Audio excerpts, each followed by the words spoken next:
Maraming lalaki ang nabubuhay sa maling akala na kapag mas marami kang effort, mas mabilis kang mapapansin ng babae. Kaya maraming ang nagkakandara pa, nagpapadala ng walang tigil na mensahe, laging available, laging sumusunod. Pero ang nakakalungkot, imbes na mahalin sila, mas lalo silang nawawala sa respeto. Ito ang katotohanan na madalas hindi masabi. Kapag matutunan mong hindi ka naghahabol, siya mismo ang lalapit. Hindi dahil niloloko mo siya, kundi dahil nakikita niyang may halaga ka kahit wala siya. At ang ganitong klase ng lalaki, yung marunong kumontrol ng sarili at marunong maghintay, siya ang hindi kayang baliwalain. Sa Stoic philosophy, may isang malinaw na prinsipyo. Hindi mo kontrolado ang ibang tao, pero kontrolado mo ang sarili mo. Kung ilalapat mo ito sa relasyon, hindi mo hawak ang emosyon ng babae, pero hawak mo ang disiplina at kilos mo. At dito nakikita ang tunay na lakas ng lalaki. Kapag hinabol mo, mas lalayo siya. Kapag nagbigay ka ng sobra, mawawala ang thrill. Pero kapag natutunan mong tumayo sa sarili mong paa, nabuo ka kahit wala siya, magugulat ka na lang, siya mismo ang kusang lalapit. Ito ang sikreto ng mga lalaking hindi nagmamadali, hindi desperado, at hindi natitinag. At kung natutunan mo ito, hindi lang babae ang ma-attract sa'yo, pati respeto, opportunities, at success sa buhay. Wisdom 1, ang lakas ng hindi paghahabol. Kapag natutunan mong hindi ka naghahabol, nagsisimula kang bumuo ng isang imahe ng lalaki na may sariling halaga. Ang pinakaunang bagay na lumalabas dito ay self-respect. Kasi isipin mo, kung ikaw mismo, kaya mong ibaba ang sarili mo para lang mapansin ng isang babae, anong mensahe ang ipinapadala mo? Ipinapakita mong siya ang buong mundo mo. Ipinapakita mong wala kang ibang mas mahalaga kaysa sa kanya.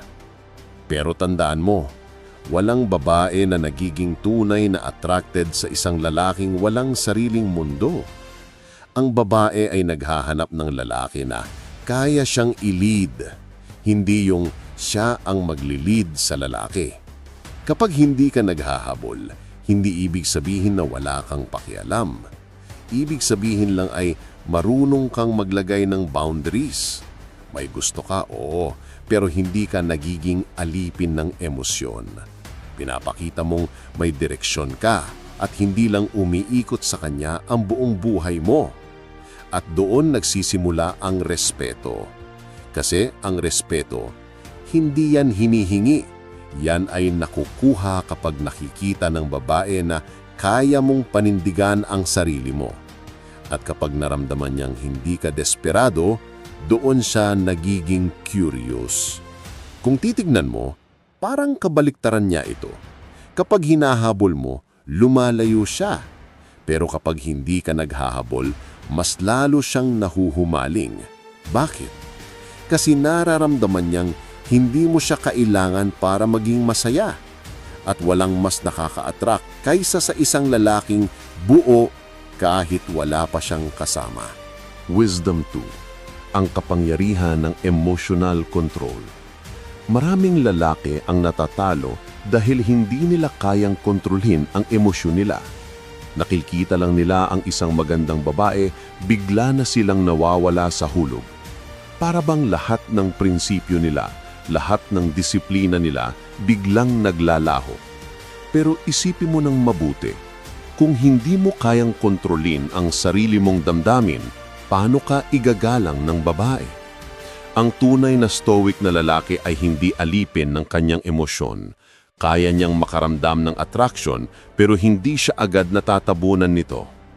Kaya niyang umibig pero hindi siya nagiging desperado.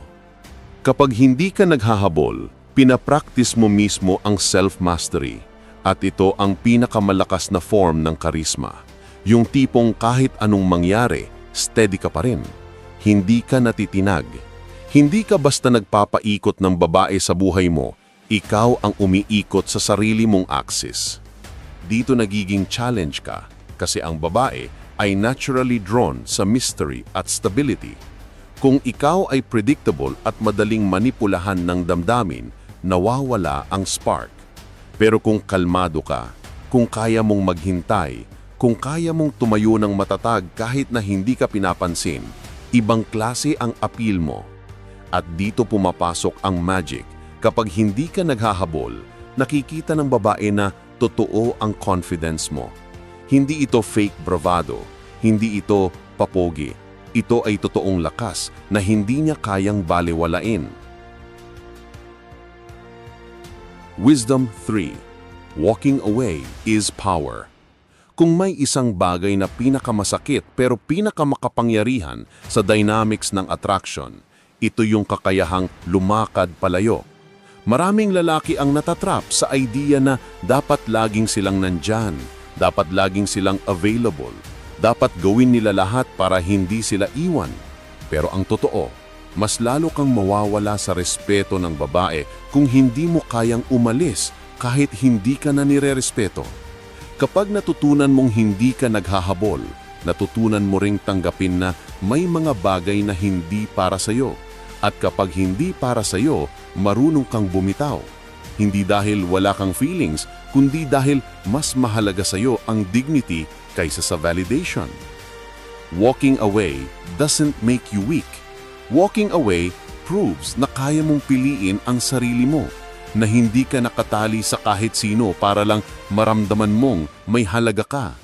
At kapag nakita ito ng babae, dun siya mas naa-attract. Bakit? Kasi kakaunti lang ang lalaking may ganitong tapang.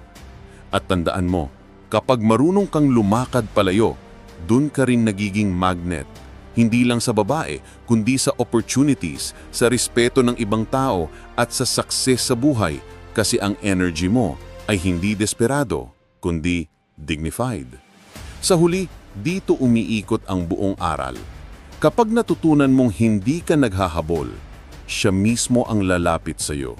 Hindi dahil nilalaro mo siya, kundi dahil nakita niyan kaya mong tumayo ng mag-isa.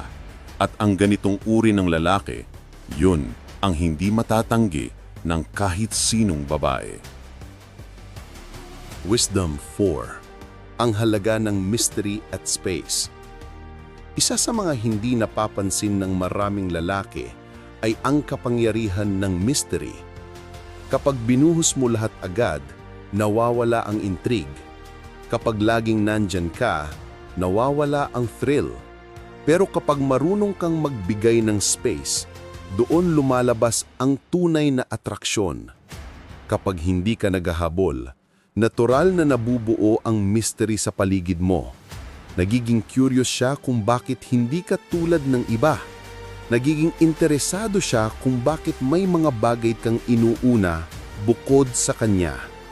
At dito nagsisimula ang spark na hindi niya kayang baliwalain.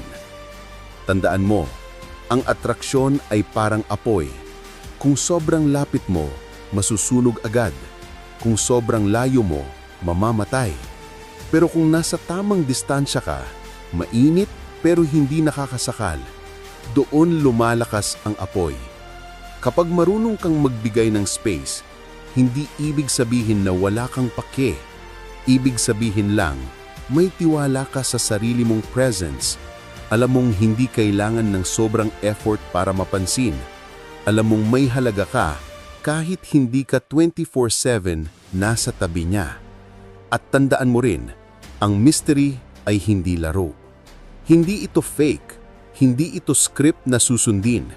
Ito ay natural na bunga ng pagiging lalaking may sariling mundo, sariling priorities, sariling direksyon. Kung may ganito ka, hindi mo kailangang pilitin ang intrigue. Automatic itong nararamdaman ng babae. Sa huli, mystery at space ang nagbibigay ng breathing room sa atraksyon. At kapag natutunan mong gamitin itong nang natural, kusang lalapit ang babae para punan ang distansya. Wisdom 5.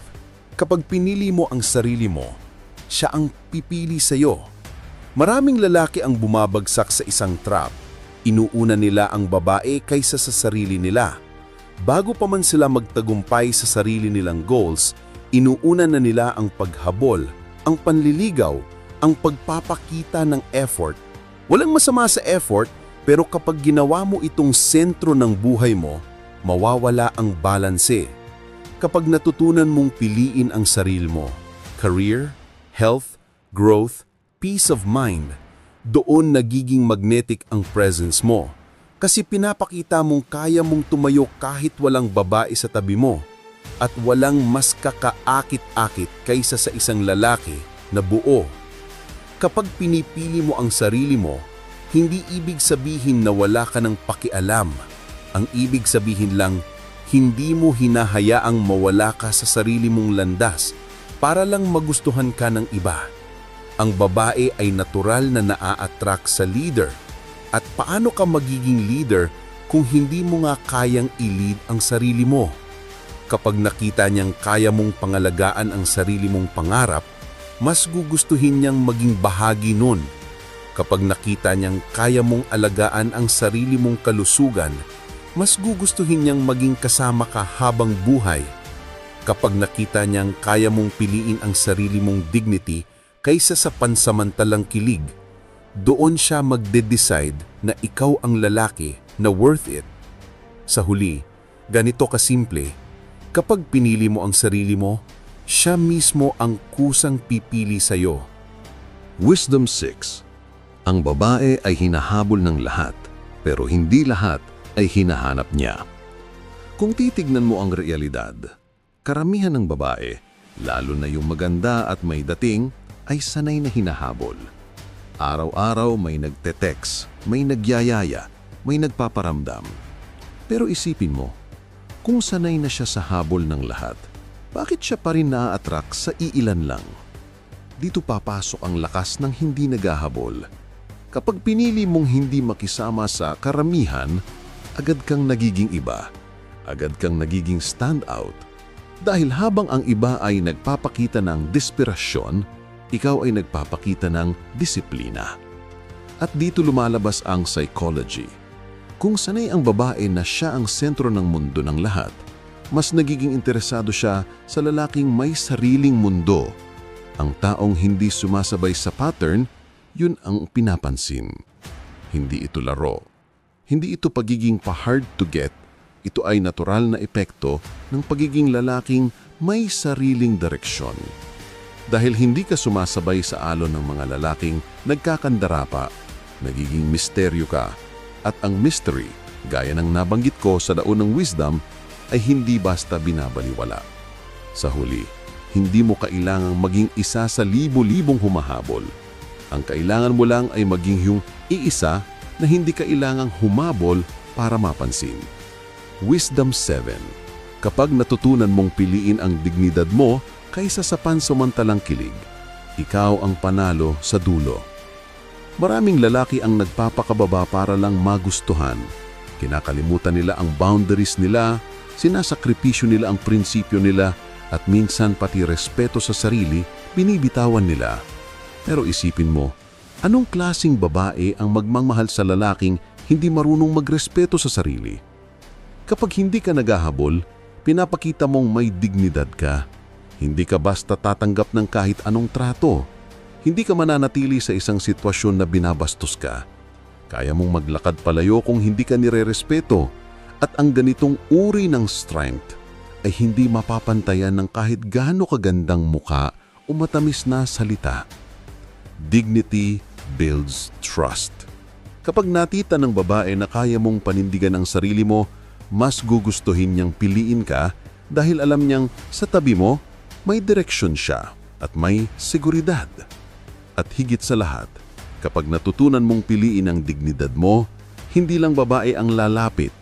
Lalapit din ang respeto ng ibang tao, ang opportunities, at ang tagumpay. Sa huli, ito ang pinaka-core ng lahat ng wisdom. Kapag natutunan mong hindi ka naghahabol dahil mas pinipili mo ang dignidad at disiplina, ang tamang tao ang kusang lalapit sa iyo. Kung may isang bagay na dapat mong tandaan matapos ang lahat ng pinag-uusapan natin, ito yun. Ang tunay na lakas ng lalaki ay hindi nasusukat sa dami ng hinabol niyang babae, kundi sa kakayahan niyang manatiling matatag kahit walang hinahabol. Kapag natutunan mong huwag magpaalipin sa emosyon, kapag natutunan mong pumili ng dignidad kaysa sa pansamantalang kilig, at kapag natutunan mong tumayo sa sarili mong paa, doon mo mararanasan ang tunay na kapangyarihan ng isang lalaki. Hindi mo kailangang ipakita na ikaw ang pinakamagaling. Hindi mo kailangang ipilit ang sarili mo. Kapag buo ka, kapag may direksyon ka, kapag marunong kang magpigil at maghintay, lahat ng bagay na dapat lumapit sa iyo, kusa itong lalapit. At ang babae na para sa iyo, hindi mo kailangang habulin dahil siya mismo ang kusang pipili sa iyo. Kaya kung nararamdaman mong lagi kang nauubos kahabol, huminto ka. Balik ka muna sa sarili mo. Buuin mo ang disiplina. Ayusin mo ang direksyon at piliin mo ang dignidad na katawan mo. Kasi sa dulo ng lahat ng ito, mas mahalaga na ikaw ay isang lalaking kayang panindigan ng sarili niya. Dahil yon ang klase ng lalaki na hindi kayang talikuran ng kahit sinong babae. At tandaan mo, kapag natutunan mong hindi ka naghahabol, siya mismo ang lalapit.